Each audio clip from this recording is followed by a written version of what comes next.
What's up, everybody? Thank you for tuning in. Tyler here, aka Senpai Tai. I'm here to talk to you about some trades I made today using supply and demand zones. So there were three opportunities today to trade Microsoft using supply and demand zones, right? So we have our first opportunity here, and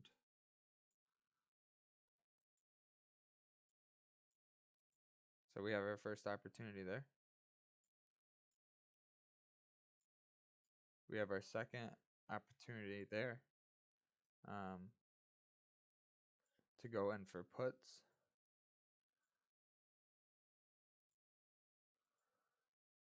And we have our third opportunity here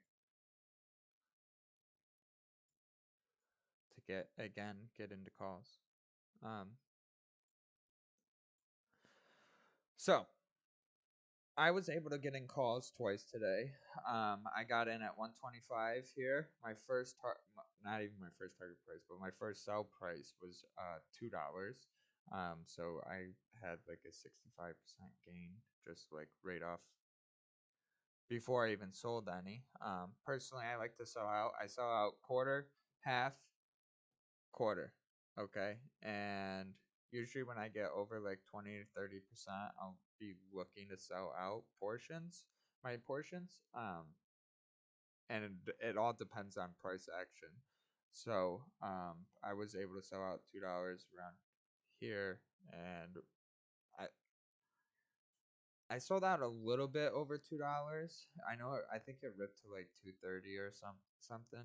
I definitely didn't go that high. I like as soon as it tapped this supply zone, I exited. Um, and then that also brought the second entry. Um, right, we have the rip through the supply zone, followed by the bull trap. People who played breakouts getting in above this, hoping that it continues ripping or that this would become the next demand area, proceeded to get smoked. Um, you have a neutral doji here, indecision, followed by large engulfing.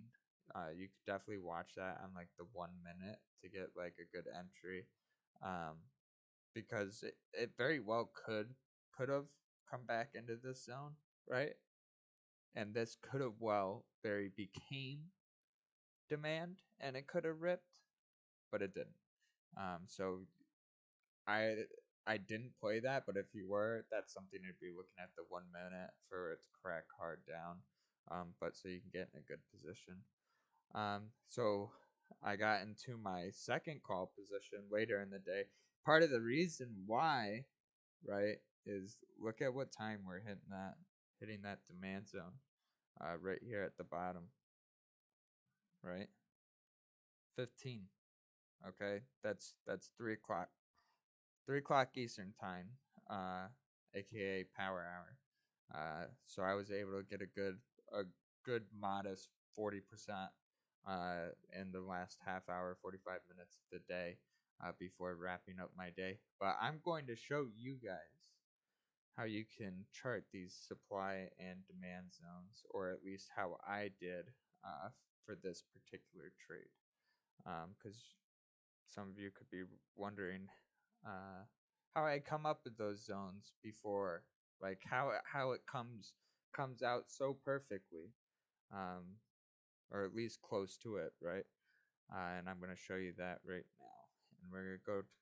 Typically, if I'm day trading supply demand zones, I like to look at the 5-day 5 minute and the 5-day 15 minute pre-market and chart out those zones. For this, we're gonna go to the 5-day 5 minute. We'll go to drawings. We're gonna go to rectangle, and we're gonna chart out our first zone. Normally, I don't do that like green red stuff. I leave them white. Because I know. Listen, if the price is above it, that zone's demand. If the price is below it, that zone's supply. And there can be multiple areas like that in a chart. Um, So right, last week and into the beginning of this week, we could clearly see a pretty good demand area, right?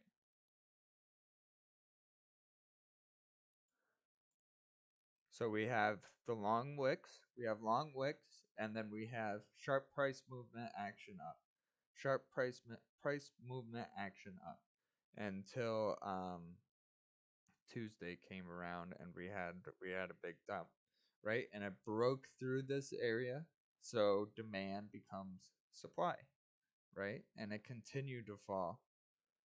And at this point, right, we start to make a new supply area underneath the old supply area that was demand, right?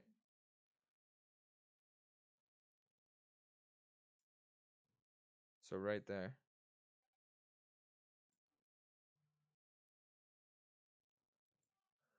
right there, right? We have it hitting supply, price action down. Hitting supply, price action down. Hitting supply, price action down, right?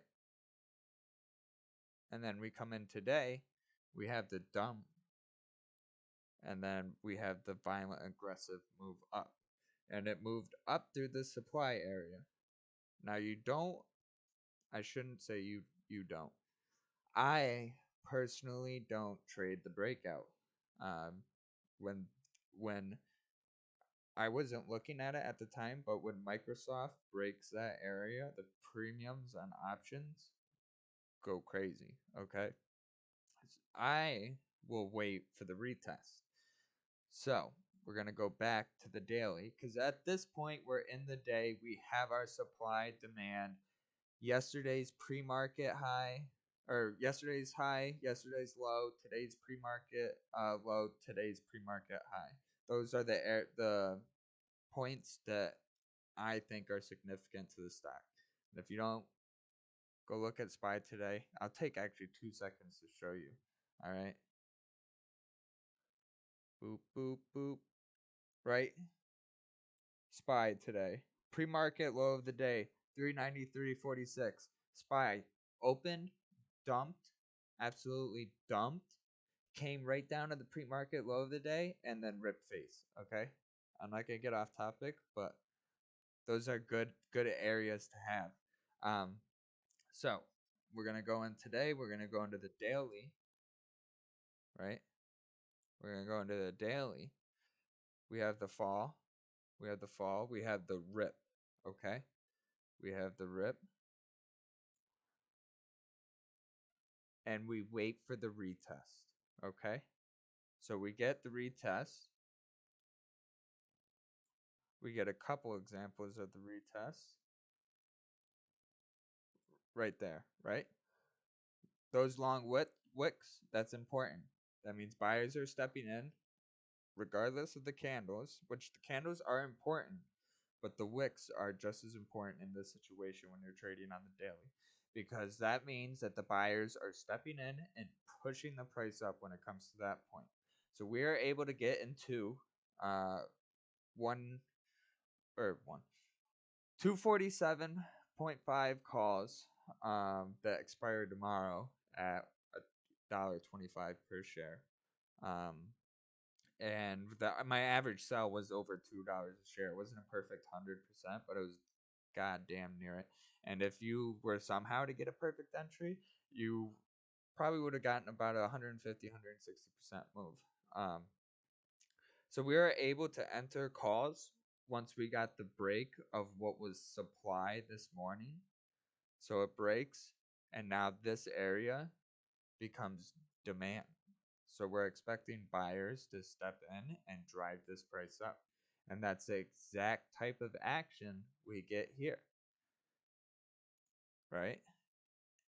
That was my old demand area that became supply, that became secondary supply that's now coming in and being tested. Okay, I'm gonna do this like peach color. I don't want to do red because it blends in. I guess that's kind of red, right? So we have it actually go through this supply area and break out. Again, people play breakouts. If you played the breakout today, you got smoked on this. All right. You got bull trapped. You have the large engulfing candle here, right? We have the indecisive neutral candle here. Um, and don't get me wrong, like this could have come back here, and we could have gotten this indecision candle, and we could have kept churning and moved forward. But we got the dump. Like we got a dump, and if you were gonna play this, try to play puts on this. This is like something you definitely want to go in at the time, mind you, and be looking at the 1 day, 1 minute, or at least I would, and I'd be waiting. You see, that's an engulfing candle that has now like there's no wick on it, and it goes through the supply area. So we can now expect the price to go down, and it did. Mind you, I didn't play it. Okay, I didn't play it, so I'm not saying I did. But if someone was looking to play it, that's how you would, personally, in my opinion. Okay, so we go back and look at the daily, right? We get the strong rejection off supply, and it comes back into this demand area, and you almost get like a triple bottom here, right? But we have three terrific wicks right off our demand area. And on this last wick, we're into power hour, and it's 3 o'clock. Okay, and we usually, typically, can get solid moves through power hour. So that became a buy zone, and I was able to get in a little bit lower than my earlier contracts. Mind you, I'm playing them tomorrow, okay? But I'm playing them, the expiration is tomorrow. And even though I'm getting in at almost the same zone that I did previously, right? They're a lot cheaper because they're a lot closer to expiration. I shouldn't say a lot cheaper, but I got in at 120 here. I got in at 125 over here, basically at the same price, right? When it entered this demand area. And we got a nice 40% gain end of day off of it. And these levels will continue to hold true until they don't, and we move past them either up or down. That's all I got for today, guys. I appreciate you watching the video. If you like, make sure to follow, subscribe, and we'll catch you next time around. See ya.